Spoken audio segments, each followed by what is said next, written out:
पाप के हूँ पुण्य का खजाना हवा।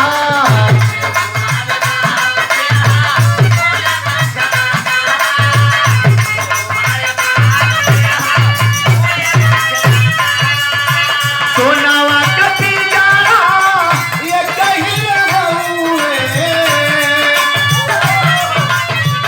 कभी जी हमारे खाड़े के लाइन बोलो थी 2 लाइन।